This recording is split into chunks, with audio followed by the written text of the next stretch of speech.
Williams, your host. We're doing the Sunday at Mike's edition that we do every Sunday night here, 11 p.m. Central European time, straight out of Amsterdam. So glad to be here. So good to be here with you guys. Hello. Got my guitar today.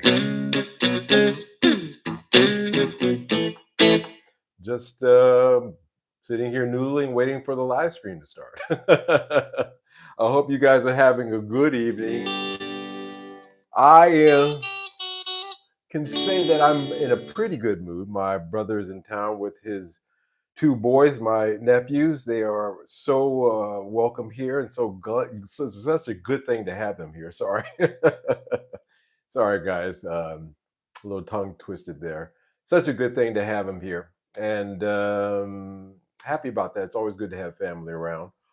Also, just a good holiday season it's been so far, and just a great thing to kick back a little bit. I'm actually in a relaxed mood for a first time for a change. Hope you guys are doing good out there as well. Hello to you, Scott. Scott, man, you have been pumping out the videos, man. Let me tell you, I am impressed, super impressed with the amount of content that you guys have been putting out. So if you guys haven't checked it out, please go over to Scott's channel, putting out something literally, it seems like every hour, which I was like, man, I have got to get my game up because this guy is killing it. So good on you, Scott. I haven't got through all of it yet. I was actually kind of sick, guys, the last few days. On Thursday, Friday, and a little bit of Saturday, that virus thing that I picked up a few weeks ago came back on me where I was having these really bad headaches for about 2.5 days. I had it. So, but I'm feeling better today, actually, for some reason. So, I didn't get a chance, Scott, to check everything out that I wanted to on your channel, but I will. I've slowed down, Scott says. I've done 50 songs a day. Yeah, man, you are pumping it out. It is super impressive, dude. Mr. Watson in the house. Good to have you guys here. Yeah. Just trying out my new setup here.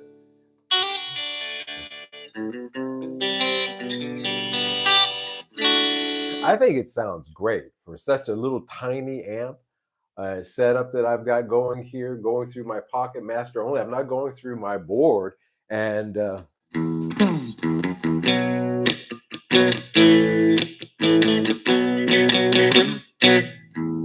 got a good sound to it, I think.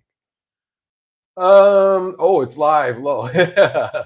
How you doing, CG Cod 1905? Good to have you here. Welcome to the live stream, sir. You're always welcome here, guys.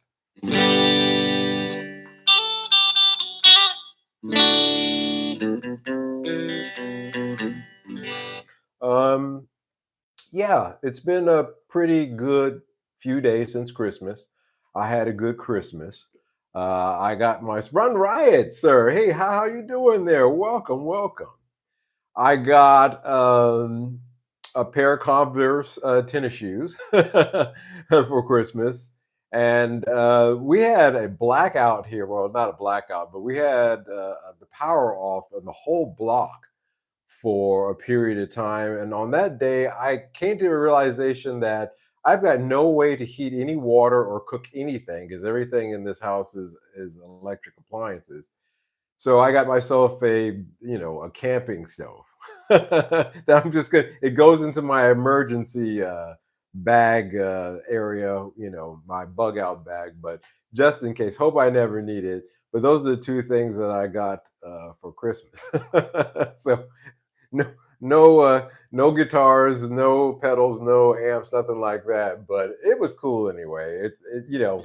I really needed the Converse because I'm not a big tennis shoe wearer. I actually wear a lot of leather shoes mostly all the time, but when I do wear tennis shoes, I always have a particular pair that I wore all the time, and I wore those out, so it was time for a new set. So that was all right. Burn the furniture. Isn't it good? Norwegian wood. I used to know that.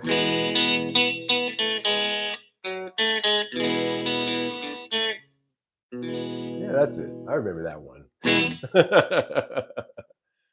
So, you know, it's funny. Ben, hey, how you doing, sir? Welcome. Welcome to you. I'm doing well. Hope you guys are as well. It's funny. The other day I was thinking that there is more music than ever out there.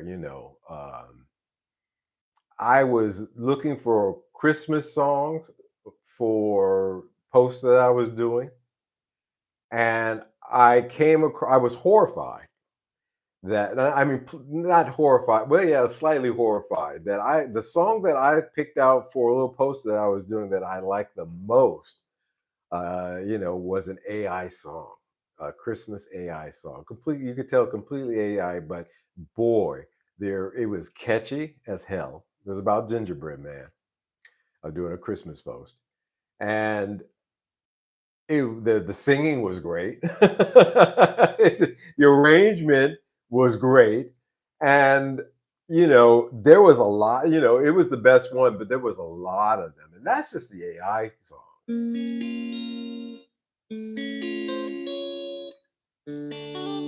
Um, the regular music out there is plentiful as well because there's more tools than ever.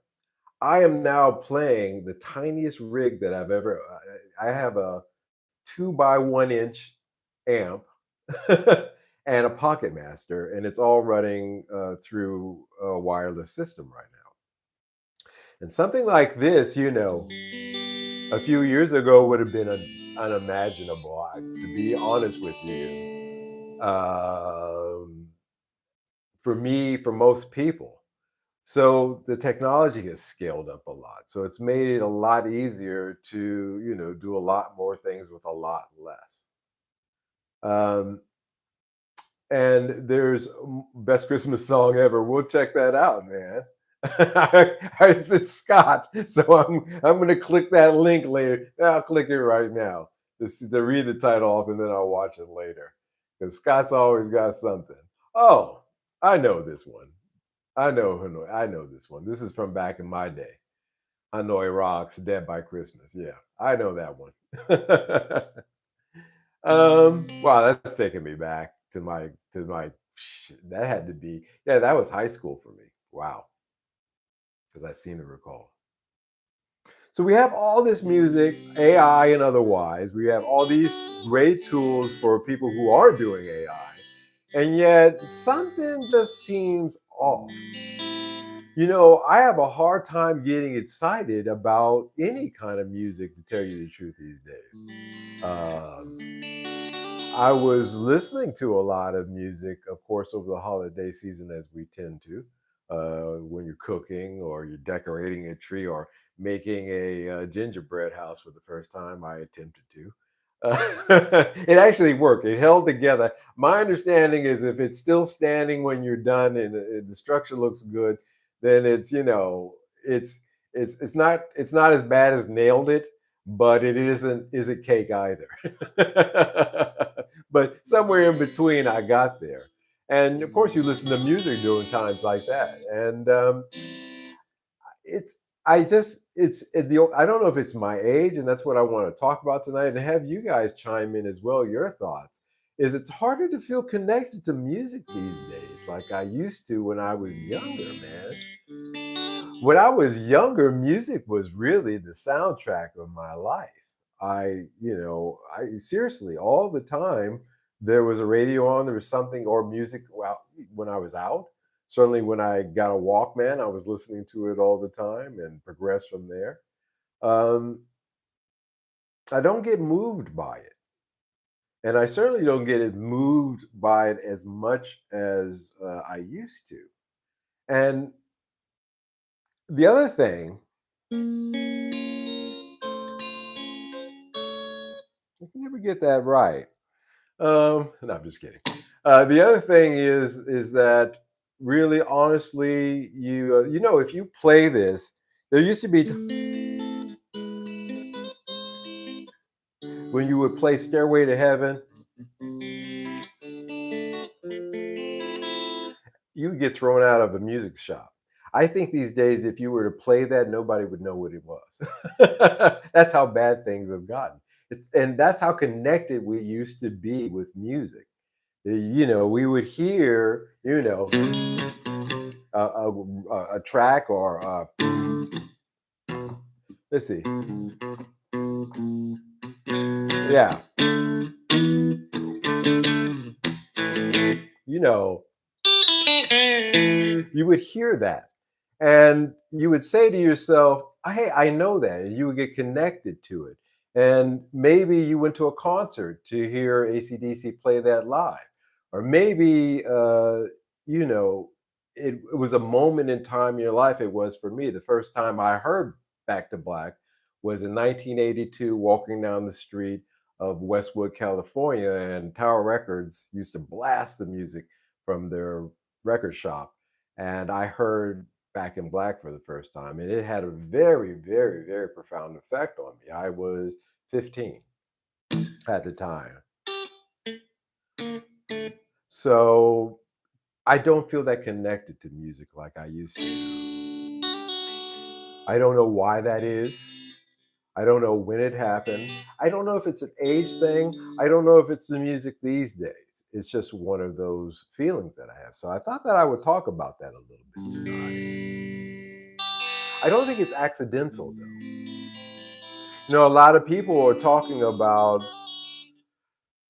the death of guitar and all this doom and gloom. As a matter of fact, it's funny. I was watching the YouTube channel In the Blues, the chap out from Australia, and I was watching him, and he was talking about selling gear and and getting lightening his load a little bit, getting rid of the unnecessary things. As a matter of fact, I saw several channels over the last few days that had that similar theme, along with my guy Gary's guitars, talking about the death of the guitar and things like that.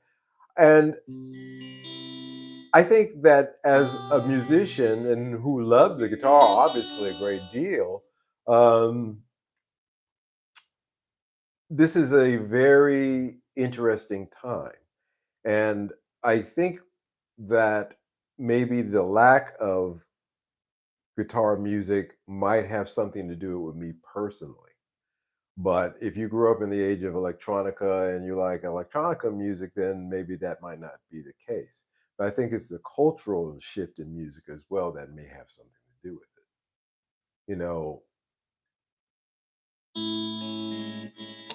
I think that music didn't get worse, is the first thing that I want to say. I don't want to be one of those older guys that say, oh, music these days sucks, because that's not true at all. Actually, there's some really wonderful music.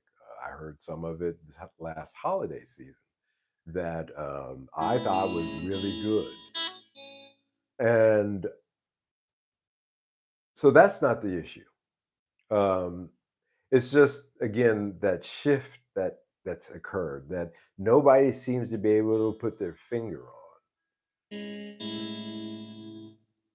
Let me see, catch up here in the chat. Wow, my chat is going wild here. Weird. I can't see that one. Oh, that's a message to Scott. I hear you're in cahoots with Satan now. You saw that one too, did you, Benny? I thought that was hilarious. Actually, myself, that was a pretty good one, Scott. I used to, save money to get a guitar. I remember the summer that I worked in summer camp. Around that time, 15 years old, around the time I heard a summer of '82, when I heard again Back in Black for the first time, really, and I saved up to get a guitar. I worked. Fortunately, um, that wasn't the summer I did summer camp. That was the next summer after that when I was 16. But at 15, I had some job. I can't remember what it was. Um, Part time, obviously. But I used that money to save up to get my first guitar that I've talked about here. And when I first started, I didn't really have the inclination to do anything but other than learn how to play songs by ear. So that's when I would start listening very closely and saying, "Oh, that's very interesting. How does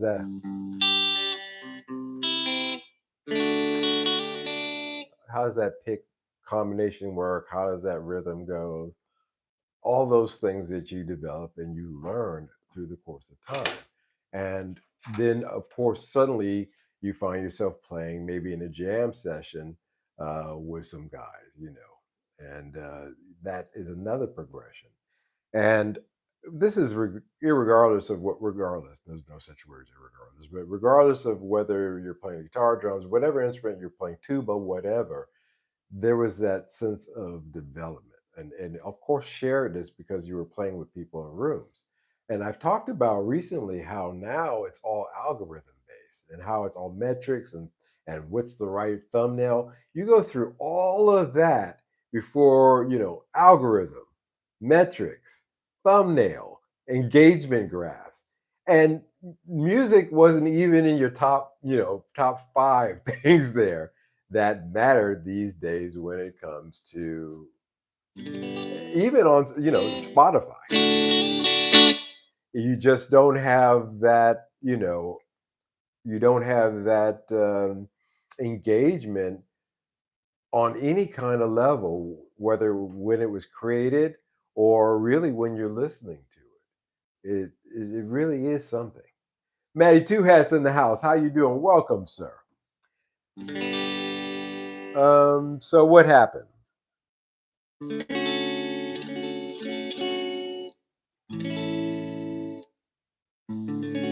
moon shining down on my head, walking past a simple built by a stream, and through the trees the stars were shining brightly. Maybe there's a chance we'll see firefly. When I wrote that song, I was in Kyoto, walking through the philosopher's path with fireflies flying around me. It was the summertime. And that kind of connection to the situation enabled me as a writer to be able to write that song. And I just really feel that a lot of the music these days, uh, because it is created by algorithms instead of by real situations. And in the case of some of the biggest pop stars, is written in by committee, where you have up to 12 writers on some songs, like Beyonce, for example. That's basically a committee at that point. You know, who's that songwriter? I can't think of her right now, but she got in trouble because she said, I've always written my own songs myself. Oh gosh, I can't think of her. She's very famous. But in any case, not Carole King, but something along those lines. And she said, I can't write songs in committee like that. And it comes across, she pointed out, and I have to agree. I really do. And so again, like I said, before you even get to the song itself, you've got people worrying about whether or not it's going to hit the right metric. And you've already lost as far as creativity is at that point. You went from what does it sound like to how will this perform? Do you guys understand what I'm saying there? Hey, Mike, what's this song? Let me see here if I can scroll down to that.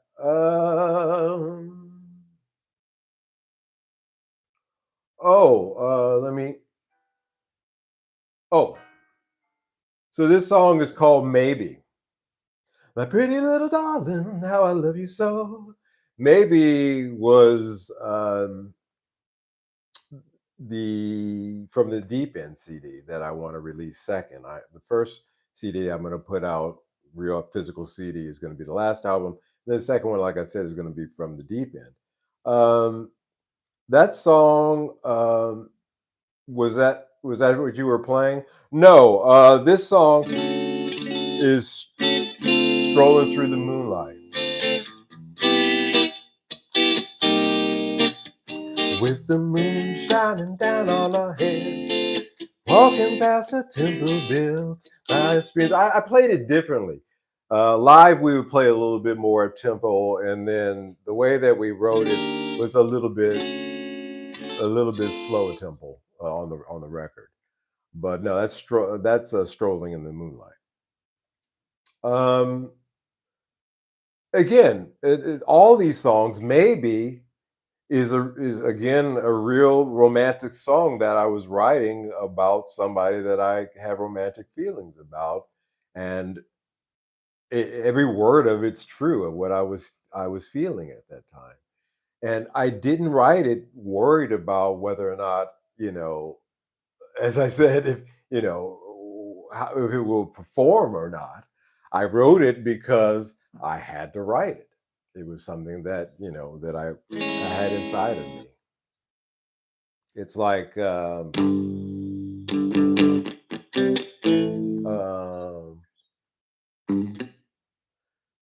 what other song?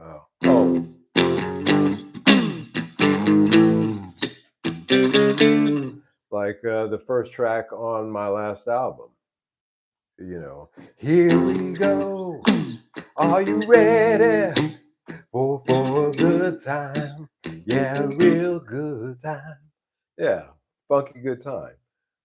Again, I didn't write that song whether or not it was going to perform well. I really cared about how it sounded like because I had this lick,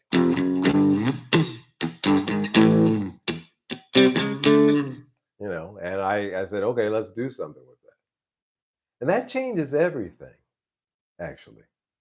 Because when the goal becomes visibility instead of expression, then you've really lost the game. The process changes, in my opinion. You stop asking what feels right and start asking what works. That's not really a moral judgment. If that's your thing on my part, but it's just the reality of it. And I think those are two different processes. And this modern process, I think, is too much to our detriment. Much to our detriment. It's crazy, actually. Strolling in the moonlight. Yeah, that's the one. Actually, with that song, that video, that video. Whoops. Actually, hold on. Sorry, commercial there. Um, oh, that's the album version. Okay, there's actually a video for that I shot. And that video that I shot for, if you guys look for it, if you care to, that's actually shot on the veranda of my home in Japan. I shot that. I shot that completely on my. I had a veranda of the house that I owned in Japan at the time, and yeah, that's a funny memory. That house is no longer there. When I sold it, the new owner tore it down and built a new house. But at least there's that memory of it. Let's be honest for a second. You know, most musicians today don't wonder about am I saying something meaningful? Yeah, that's it. That would be the live version of it. You know, they're not wondering about am I trying to say something deep or something meaningful. Um,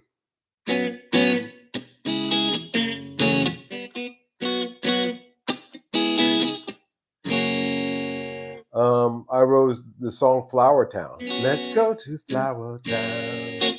Different people hanging around. There we go. When the first time that I came here, because I was inspired by Flower Town. That's what I call Amsterdam, because when I was walking down by the flower market at that time in the late 90s, early 2000s, it was just full of flowers.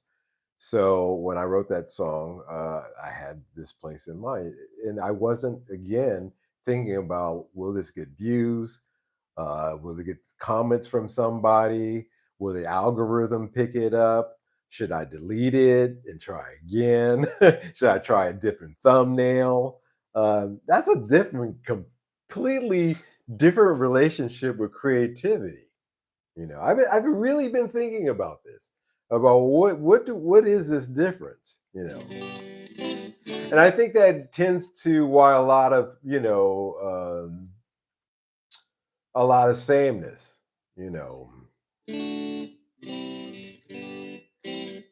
We just lost the guitarist and keyboardist for The Cure, 65 years young, very, very young to pass away. And I doubt that the music of The Cure would make it these days because again, they're not following anybody's algorithm. They were charting their own creative path. And that's again a completely different road that those guys were walking down, the same road that I walked down. So I love the song Scott says, Tulips from Amsterdam, Max Bygraves, I think. Oh, I'll check that out. I'll look that up, Scott. I always like the songs you recommend. It's a different relationship with creativity.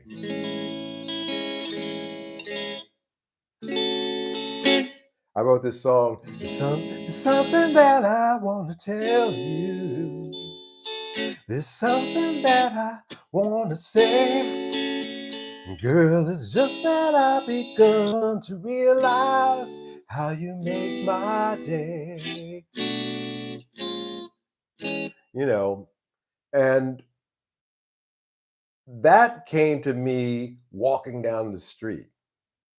Hello, I'm from Iran. Well, welcome from Iran. Welcome to you. Thank you for joining the chat. Welcome to you. I was walking down the street and that melody came to my mind. And when I came home, grabbed the guitar and came up with the chords.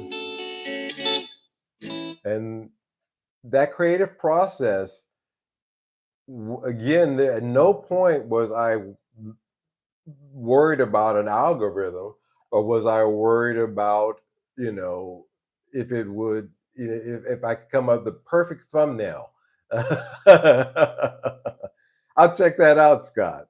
Tulips, you guys check that out too. Tulips from Amsterdam.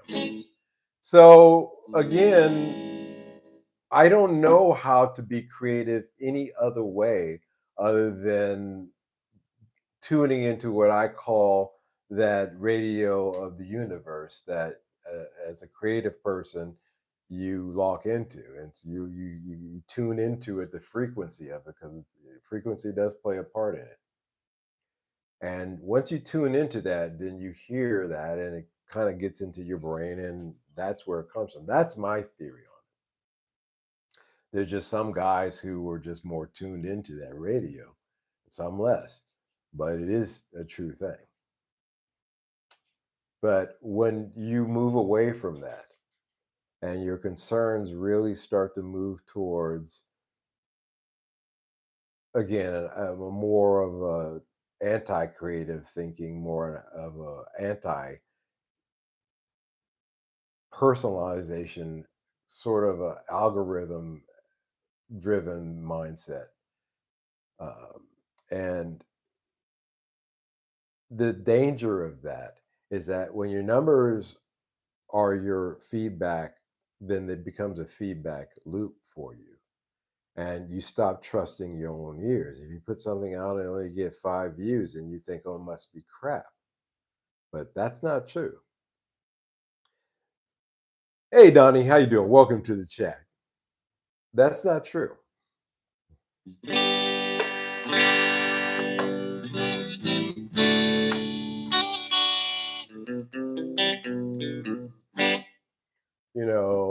You really kind of looked up that kind of validation. And that's a dangerous thing. You stop trusting your instincts. You stop sitting with discomfort. In other words, you do it, you put it out there, and you learn to live with it, good, bad, or indifferent. And it's walking on that tightrope, that discomfort, that I think is another thing too, that that spawns creativity. And when you're putting out beats, when you're a beat producer and you're like, "Oh, I'm going to do 10 beats today." Yeah, and you stop letting things grow slowly because you're just churning. You're just churning. And what you're churning is probably highly derivative of whatever is topping the algorithm at the moment.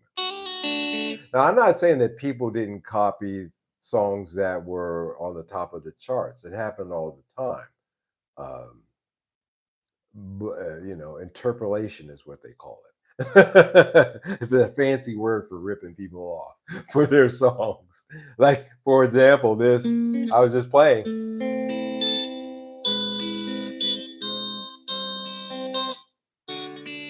That I don't know why I'm having a hard time playing that tonight. That part right there has been the subject of so many lawsuits. Just this lick,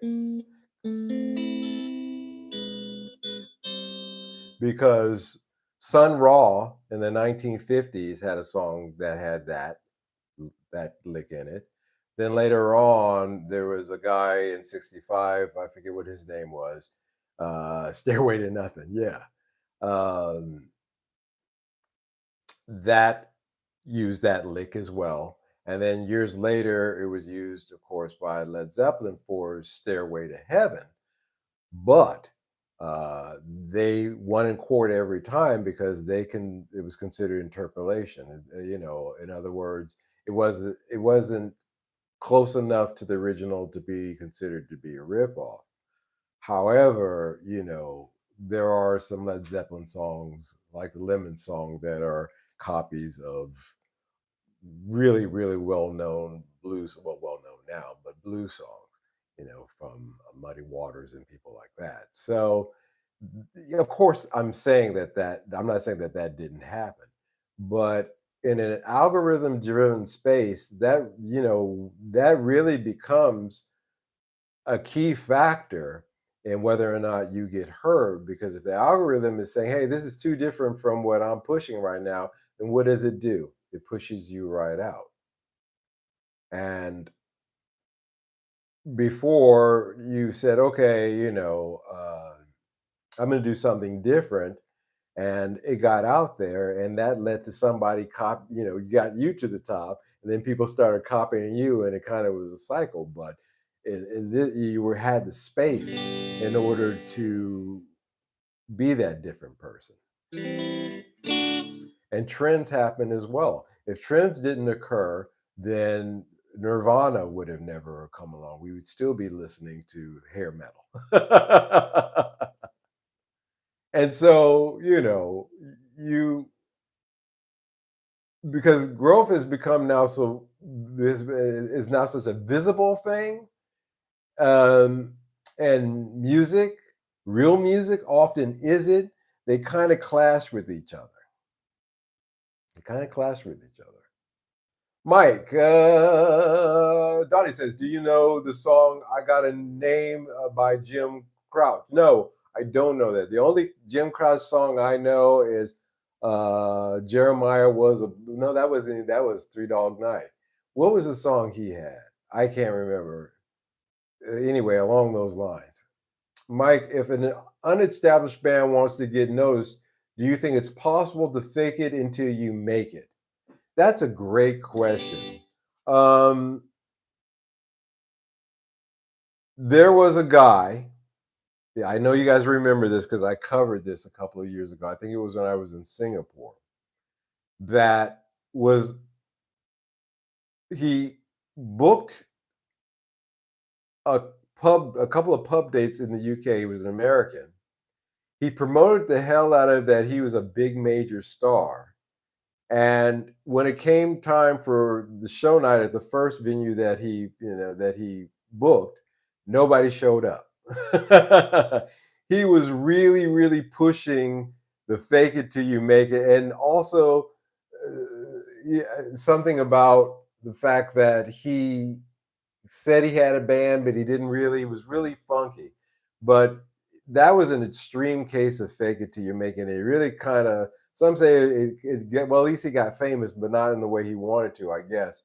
But these days, with social media, it's very difficult to fake it because everybody's going to check you 6 ways to Sunday to see what you're really about. That's how he got busted. So I don't even know if the fake it till you make it really works anymore. Um, yes, that is correct. Only I Got a Name is my favorite. Yeah, there was a guy. Fire. Hey Sam, how you doing? Welcome to the chat.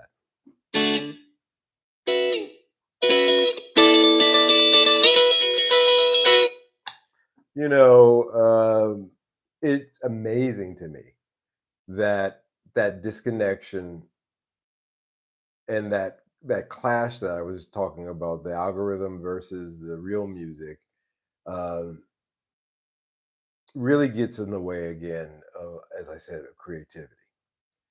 You know, songs start messy. When Prince wrote Kiss,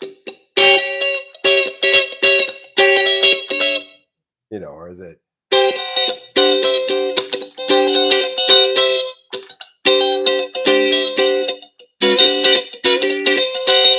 you know, when Prince was writing Kiss, it started out messy. As a matter of fact, you can go on YouTube and you can hear the demo version of Kiss where he's doing it on acoustic guitar. And the in polished version is completely different, you know, completely different thing. And it took time. These days, you're expected to, you know, to pump it out, pump it out, pump it out, pump it out. We were expected to do that as well as producers. You know, you had to constantly come up with stuff, but you still had a way of taking time. Scott says, I could never replicate Prince's glassy chords. Yeah, tell me something about it. That, that,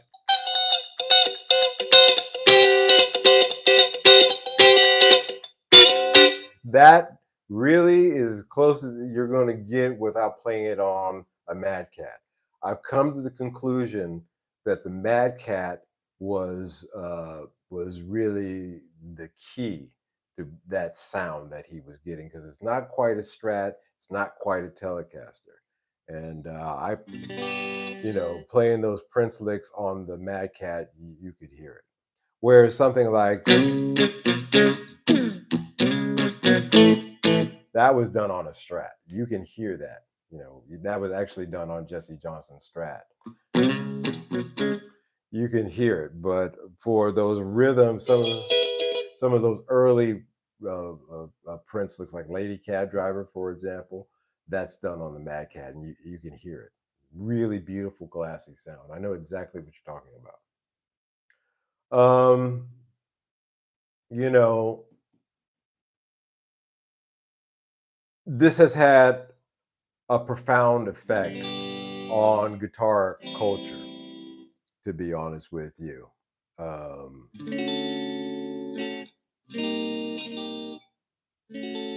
um, we used to buy gear to solve problems. And what I mean by that is you would change your tuners. If you, by the way, the guitar I'm playing is my, you know, Strat.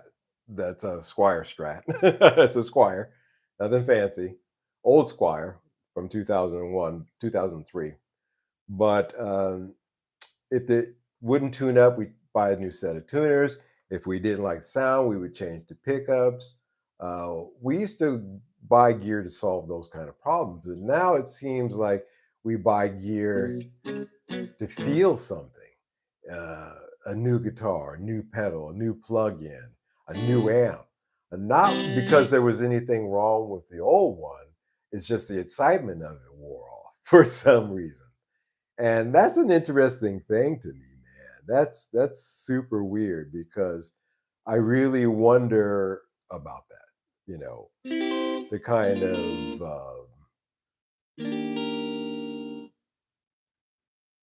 of emptiness that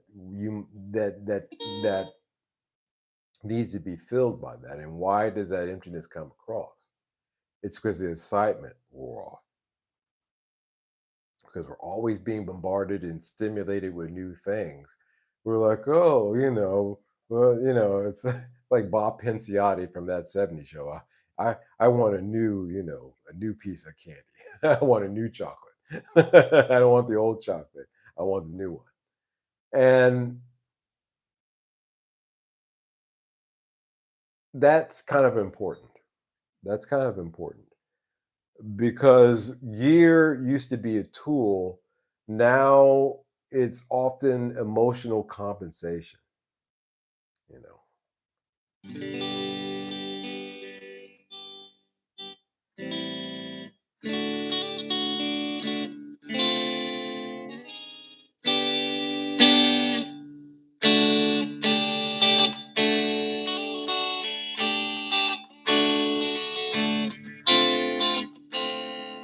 Remember that song I did?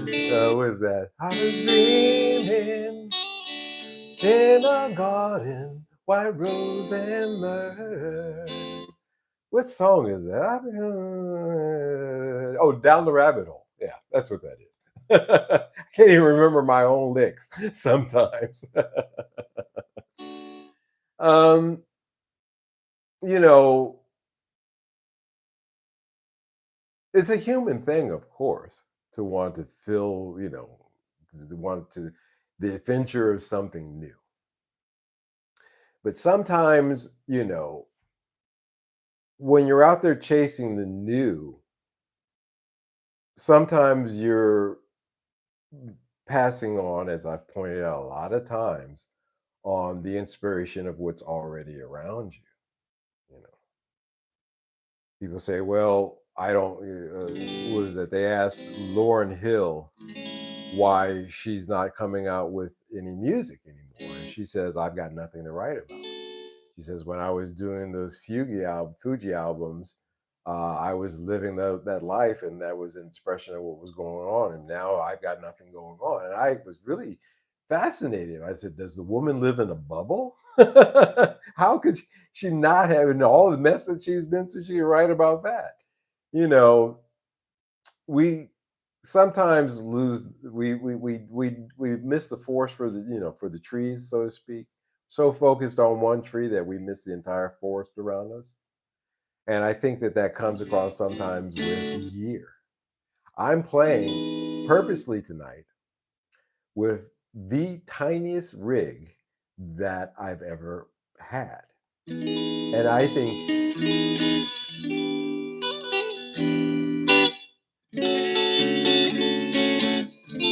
it sounds great. I think it sounds fantastic. I can, and I'm inspired by that. And it's stuff that I had laying around the house. It gives me that little spark, you know. And it's that little spark, of course, however, that the industry will use against you as well. They'll say things like limited edition.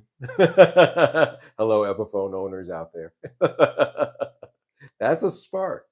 That'll get you interested. That'll get your ears perked. Vintage inspired, or the ever classic game changer. This is a game changer. These are artificial sparks. These are artificial sparks. These are the sparks that marketing people use in order to motivate you to do things, particularly open up your wallet. It's not the same spark as something creative. It's not the same spark of picking up something old and or you've had and working on something new.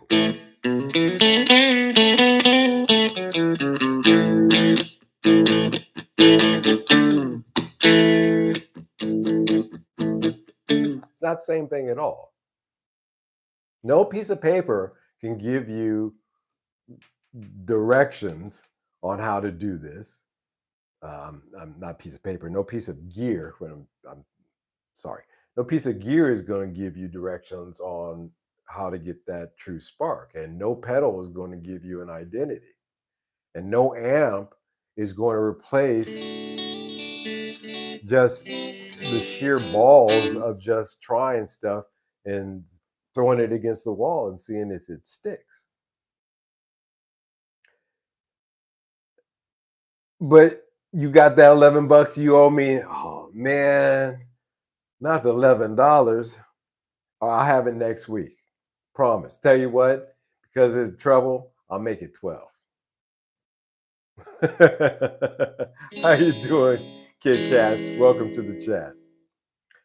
Um, you know, no gear, no guitar, no piece of nothing's gonna give you that inspiration, really, is what I'm saying.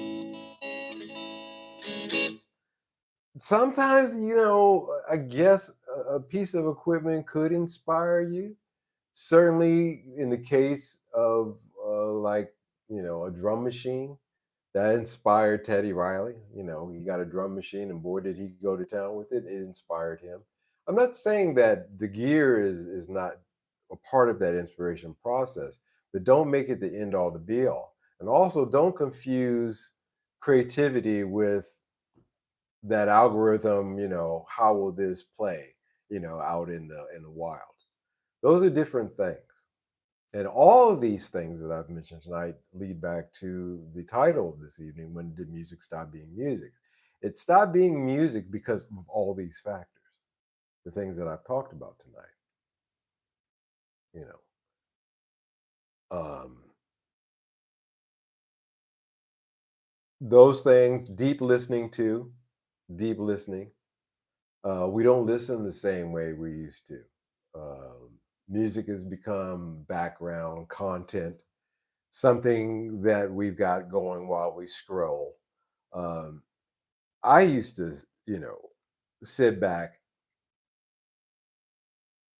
and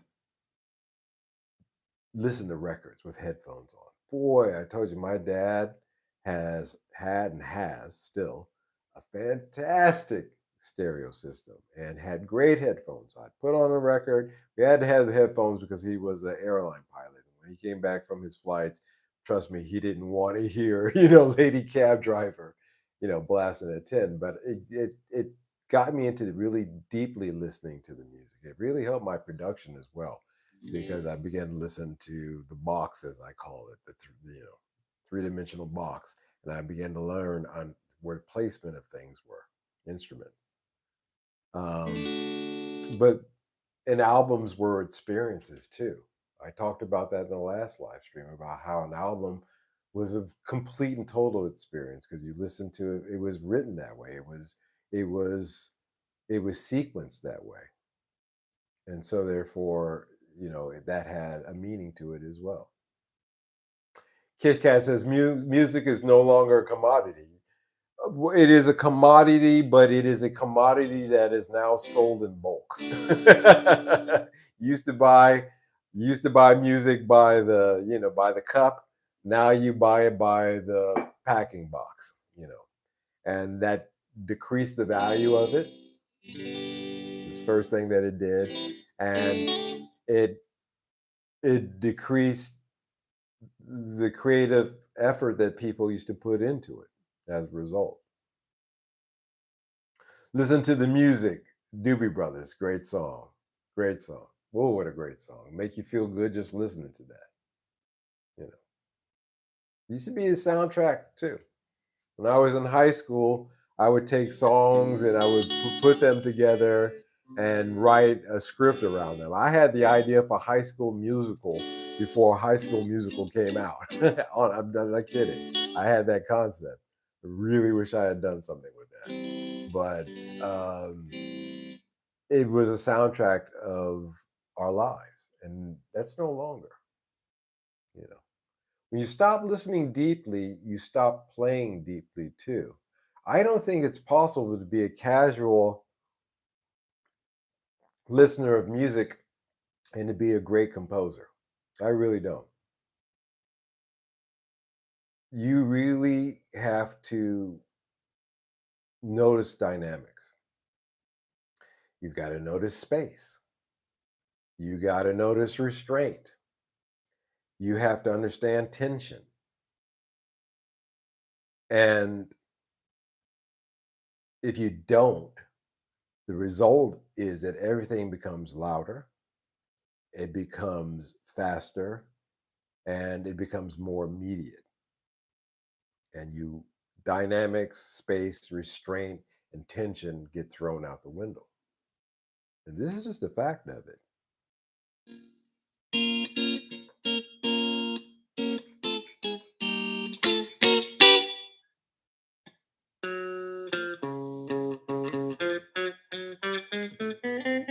had a buzz.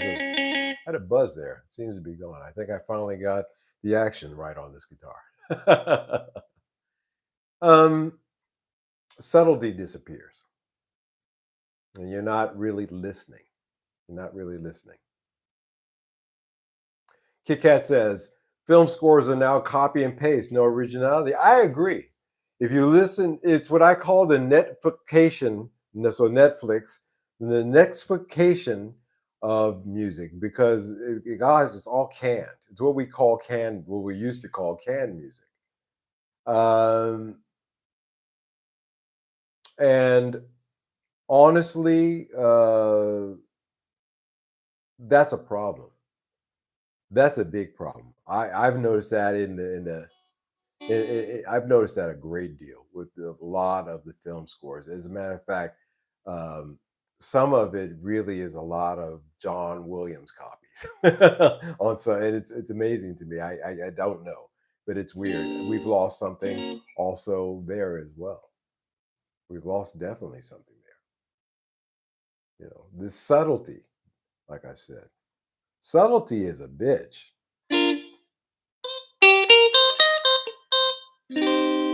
You say I get under your skin.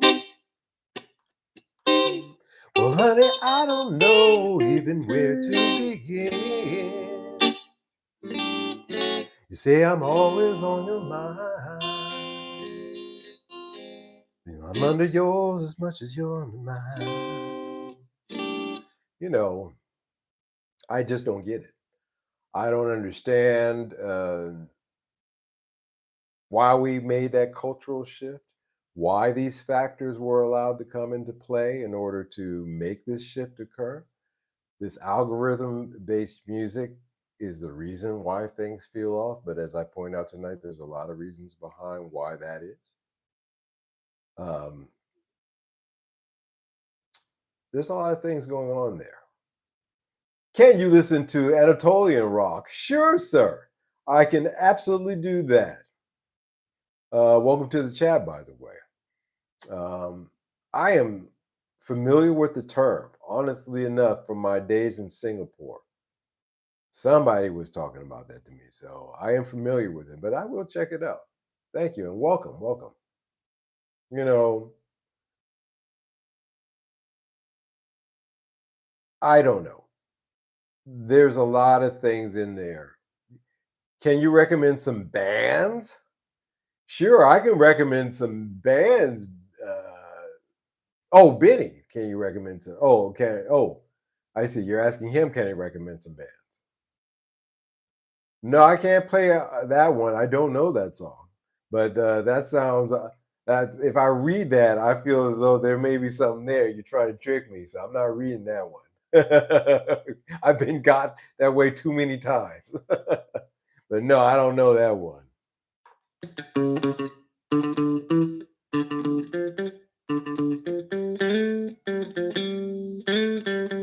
That's right.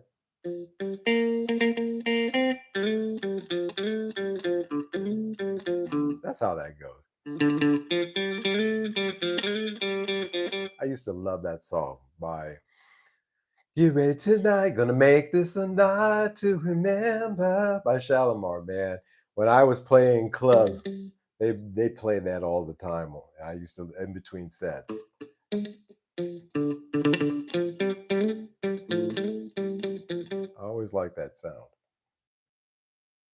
You know, I think again, w- for all the reasons that I went through, and some of the ones that were shared in the chat, particularly the one about music, no longer being a commodity. Again, it is a commodity. It's just it's really really been you know pushed down into the dregs in terms of its value, and it's a weird thing. I guess it's not really weird. It's human nature. When we invest into something a great deal, whatever it is, we're going to pay attention to it. Believe me, if you buy a new car and there's a dent in it the next day, you're going to notice it, you know. But unfortunately, music has become that old jalopy sitting in the driveway that everybody just kind of expects to be there, and that is that's kind of wild to me, you know.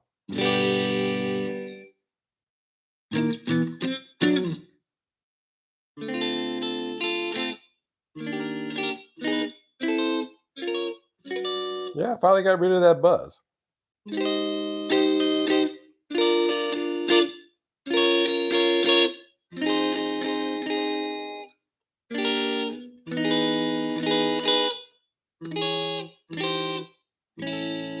I forget that song. What is that?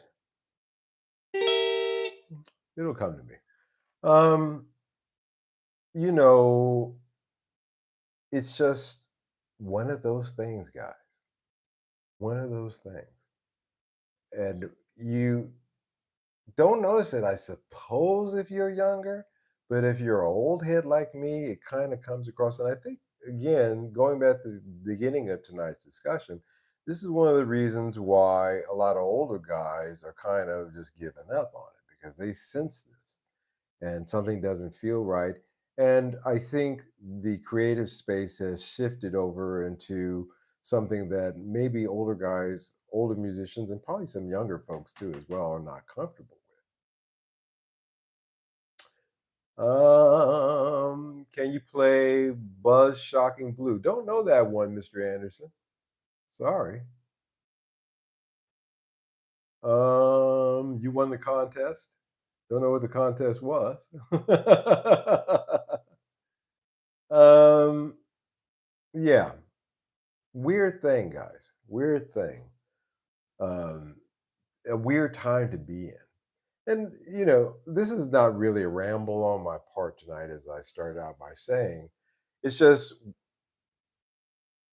why, we asked the question, why did music stop being about music? Which is, it's apparent that's what it is. Um, and maybe that's not the question. Maybe really the question is, when did we stop giving music the space it needs to breathe? Again, when something becomes cheap and disposable and quantity driven, then its quality goes down. Um, that's the truth of anything. Music is no different. And because music doesn't need necessarily to be saved, music is always going to be part of our lives. It's not what I'm saying. I just think that it's something that needs to be listened to and respected a little bit more deeper than it's become.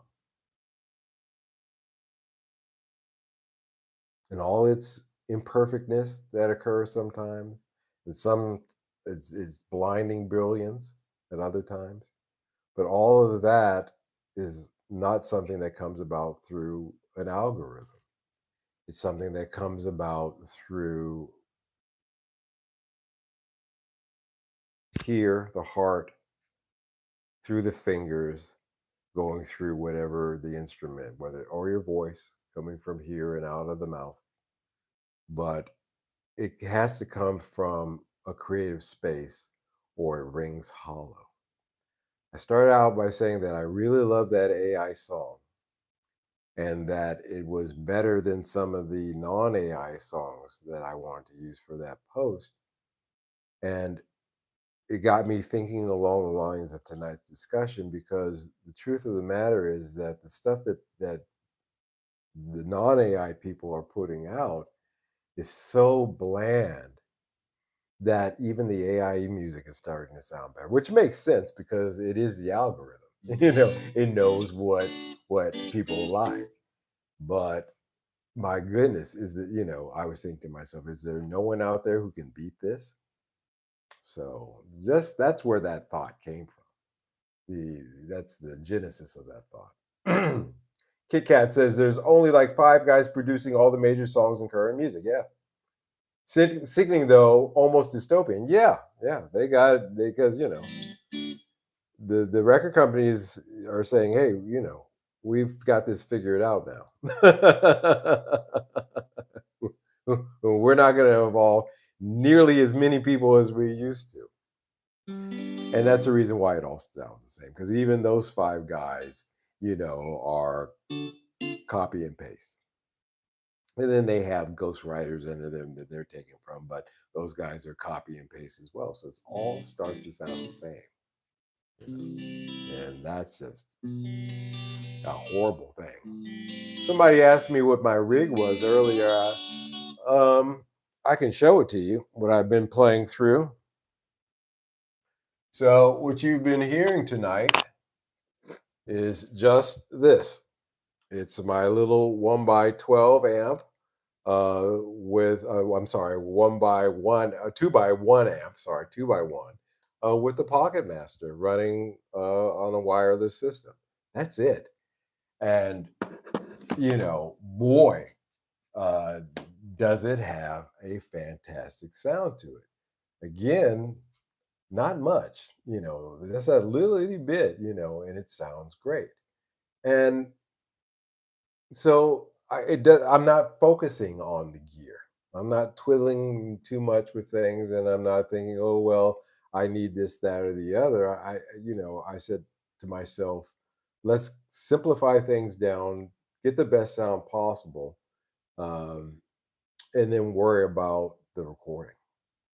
You know, so that I have this dialed in. When I turn this on, that's my playing out amp sounds like. So I'm sitting here and I come up with an idea. That's what it sounds like, and it's the smallest setup I've ever had. I can take that, put it in the back, put it in a bag, and I can take it anywhere with me with a guitar.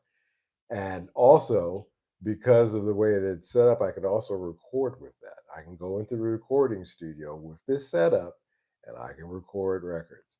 That is mind blowing. And it gives me freedom. I'm create. I'm I don't have to wait for the amp to the warmer or this is heavy or this. I have the simplicity of it. Boom, boom, boom. It's on. I'm ready to go because I don't want the equipment to get in the way of the creative flow either. And but again, as I pointed out, those list of things that people consider now, none of the things that I just said are is on that list. The algorithm, the thumbnail, the view ratio. Um, I'm not thinking about those things. Those things don't even come into the equation at any point. And yet, that is what the creative focus is, or the drive, or the system is now. Hello, all. Mr. Thornhill. Hello to you. Welcome to the chat, sir. Good to have you here this evening. Sweet. I use a 3-watt orange crush to a little 8 ohm, 8 ohm cab. Yeah, you don't need much. Hell. And by the way, I didn't need that. That's not turned all the way up. I don't know how it sounds on you guys end, but that I had that turned low. I think my guitar was down on 3. This thing is loud. I can no, I don't want it's late. This thing, this little sucker, especially when I put a distortion on it through my pedal board. If I run it through, for example, the Klon Centaur, because I can this rig also takes pedals.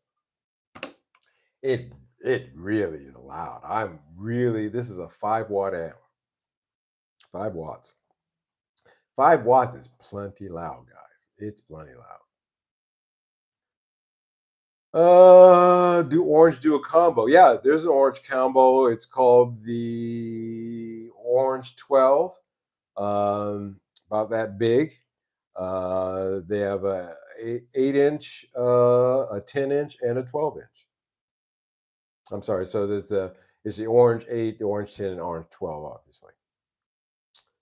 Mike, it's becoming every stream where you try to make me feel old fashioned with my 100-watt head. Sorry, Benny. Hey, I had those too. Again, I had all at my studio in Singapore. I had 2 by 12 cabinet, and I had various heads from 5 watts all the way up to 50 watts, and I could do that then. This, believe me, from my situation here, this is more than sufficient. It's difficult to recommend song titles in English when they're in Turkish. Yeah, I could dig that. I'm so close to Turkey that I know for a fact. I saw a special the other day on Turkish bakeries, and I was just blown away by how good that looked. I want to go there just to get some of those Turkish pastries. If you guys haven't seen that, Google Turkish pastries. And I got a sweet tooth, so that's right up my alley. Yeah, it's just a thought, guys. It's a different way of thinking.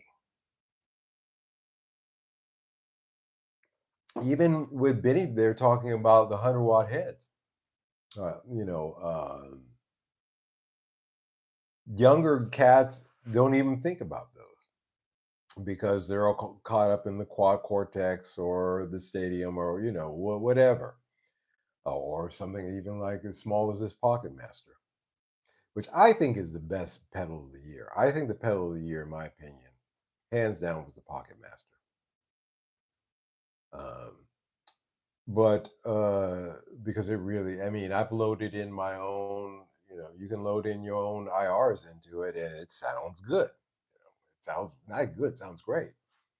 Sounds like what it's supposed to sound like. Um, but the younger cats are on a different vibe, and that's changing the amp market as well. It's just this is a fact. When you have Anderson over Andersons, is that the name over there in the UK?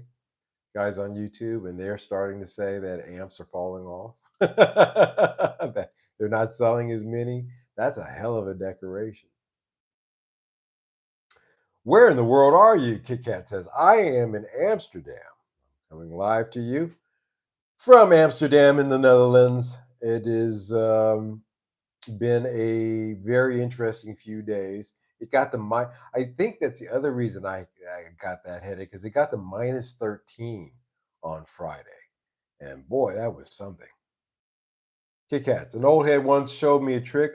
If you feel like your guitar sounds dull, amp sounds a little flat, just crank the gang. Yeah, just turn it up. It'll work itself out. I really surprised. Like I said, really, guys, I had that turned low. I got my guitar on 2 and the amp up on in the 10 o'clock position, and that was plenty loud, I think. Again, if I had a rig like this years ago, I would just be the king. I would just be the king. And you don't need a lot. Again, so you want to simplify in order to get things to tape as quickly as possible. If you're flicking this on or you're waiting for this to warm up, or if you're, plugging all this stuff in, then you've already really deterred from that creative process. Don't be a dick. Prince used to be a real dick about it. He used to walk into the studio and start playing. Did not say anything to the engineer, not say a word. He just come in and start playing. And the poor engineer hadn't even set up them. This is a true story for the Around the World in a Day sessions.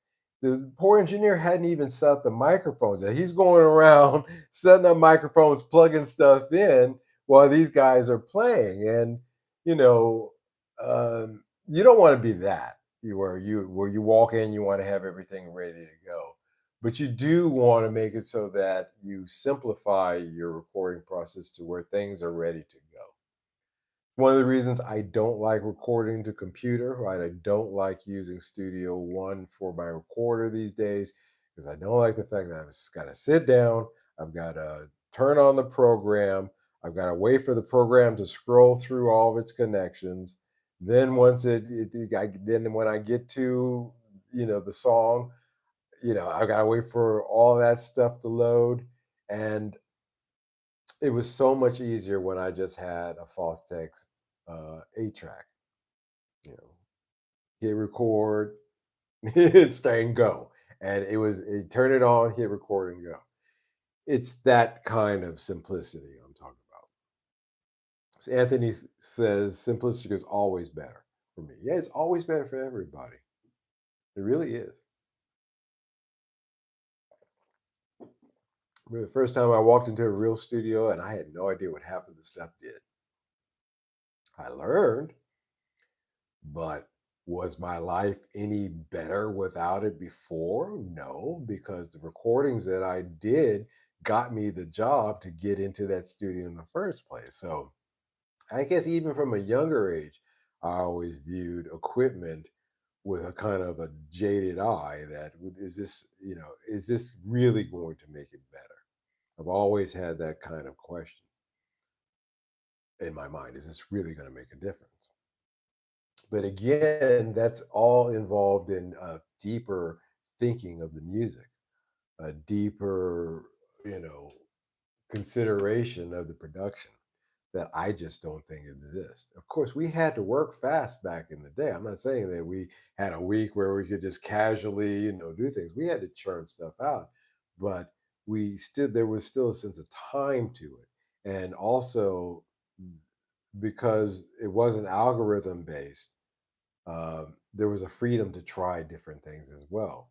For every 4 tracks that the production company would ask for me, I would always have a fifth track. It was just something that I did that was different from the brief, but I thought maybe it might be something interesting in them. Sometimes they took it, and sometimes they didn't. One of the song I wrote, "Taken," with you. That song was an alternate track that I gave to the production company, and they ended up using that one for the TV commercial. So, but that creativeness just is out of the window, especially now that that same creative agency is using AI. My best recording experience was always live, fat condenser in the middle. Yeah, that's another way, that way of recording live with a group of musicians around you. I have to be honest with you, I've played live in bands with group of musicians around me. And the sessions I did for my first album, the album version of Strolling in the Moonlight that Scott was kind enough to put up there, that first version was recorded live. It was Hideo on drums, um, uh, uh, Kago on bass for that session, and me on Fender Rhodes on keyboards. Recorded that rhythm track live, and then I went in and did overdubs with other keyboard and guitar parts on top of that. But I enjoyed that. That was the best recording experience that I've had. So I understand that is that when the three of us were sitting there and we were recording that song because you know it was it was something. I felt like I was really making a record. I really felt that, as opposed to all the other records where I was playing all the instruments myself. Sometimes I would record a studio in Japan, like you see in the Maybe video, where I would go in there and record in there just so that I would be in a different space other than my own studio. But I understand what you mean. Recording that stuff was folk Americana, yeah, and that's when you get the best sound, especially if it's a good sounding room, you've got one mic, And boy, the mandolin set it back a little bit so it's not overbearing if you got one. Um, the placement of the different people in the room in order to get it just right so that you get that depth of field, even with one microphone, even with one mic. A lot of stuff in there. Mike, do more happy accidents happen with a band or solo? They happen with both. They happen with both. And again, people are they sanitize their music so much that they cut those accidents out. When sometimes those are the cool things.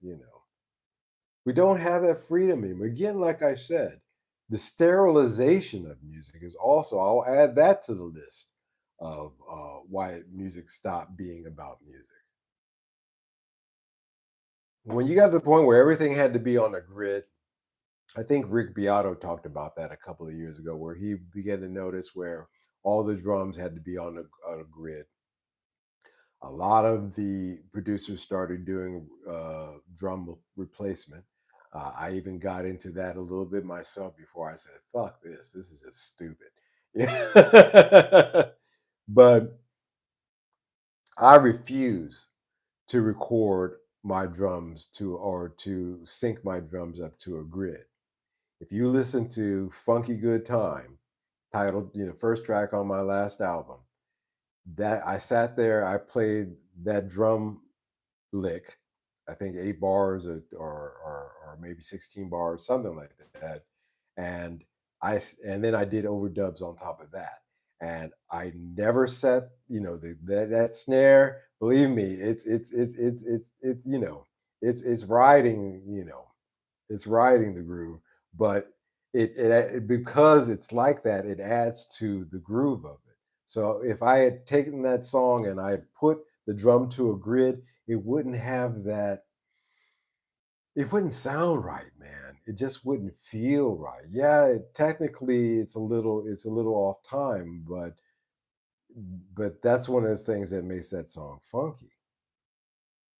You know, that's how Jimmy said he knew he made it. People were copying his mistakes. You know, like I told you, the famous quote from my jazz teacher, my guitar teacher, Mr. Fox, was, "If you play a wrong note, play it twice, and then people won't think it was a mistake. They'll think that you're doing it on purpose."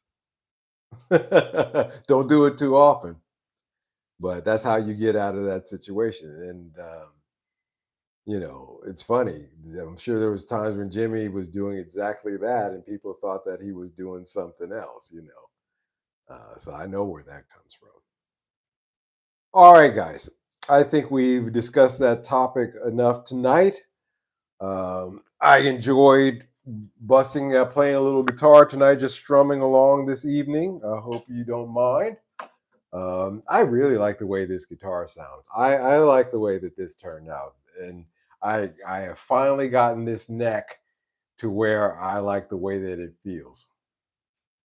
And you know, it's not much, but it works for me. I almost tonight I was thinking about, well, am I going to play that or should I play the Yamaha Pacifica?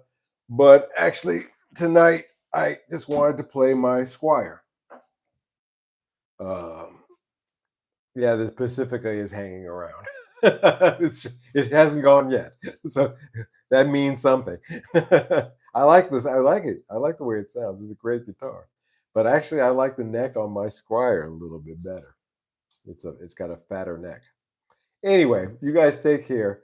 Thank you so much for tuning in this evening. If you haven't subscribed with us, please take the time to do so. Hit that like button on the way out as well, if you can, if you will, if you please. It means a lot to me and the algorithm. It means a lot to me. Screw the algorithm. And just to know that you guys like what I did. And I will see you guys for our New Year's Eve live. We are going to be doing a live on Wednesday night. Yep, I'm keeping it rolling. Got no, and the hell I'm going out. Actually, I have to go see the Nutcracker. I saw it last year. I liked it so much. I'm going to go back to the Royal Ballet on the 31st and see the Nutcracker, but it is the afternoon performance. I plan on being out of there by 4 o'clock and getting my ass home because you do not want to be on the streets of Amsterdam on New Year's Eve. You really don't. You really don't. So that's my plan. So I'll get back from the Nutcracker and we'll do the live stream on Wednesday night. How's that sound? Until then, you guys take care. I will see you. Bye bye.